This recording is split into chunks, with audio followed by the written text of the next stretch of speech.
અડાજણ પોલીસે સરકારી કાર્યોની જાણકારી અને સરકારી અધિકારીઓ સાથે ઓળખ હોવાનું જણાવી રૂપિયા પડાવનાર ઠગ આરોપીને ધરપકડ કરી આગળની વધુ તપાસ હાથ ધરી હતી।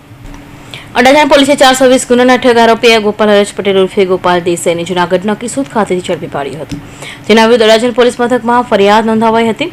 અડાજણ વિસ્તારમાં હોટલ ચલાવતા સુધીર લુણગરિયાએ તેના કાકાના દીકરા રવિ લુણગરિયા સહિત 3ને અંડર કવર એજન્ટ હોવાની અને ગાંધીનગર ખાતે સારી એવી પકડ હોવાની વાતો કરી તેઓના વિવિધ ટેન્ડર આપવાના બહાને ટુકડે 28 લાખ જેટલી રકમ પડાવી લેનાર ઠગ એવા ગોપાલ હરેશ પટેલ ઉર્ફે ગોપાલ દેસાઈને ઝડપી પાડવામાં આવ્યા હતા।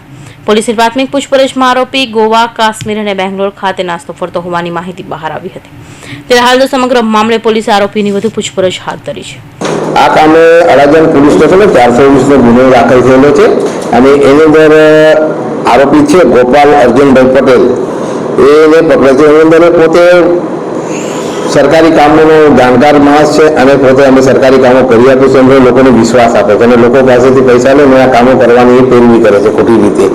આ કામના ફરિયાદી ખરા એમના પાસેથી પહેલા 5 લાખ રૂપિયા લીધા અને એના 6 લાખ રૂપિયા પરત કર્યા, પછી ફરીથી બીજા 5 લાખ રૂપિયા પાછા 6 લાખ રૂપિયા એને પરત કર્યા। એટલે સામેવાળા જે ફરિયાદી છે એનો વિશ્વાસ થઈ ગયો કે આ સરકારી કામોમાં જાણકાર છે।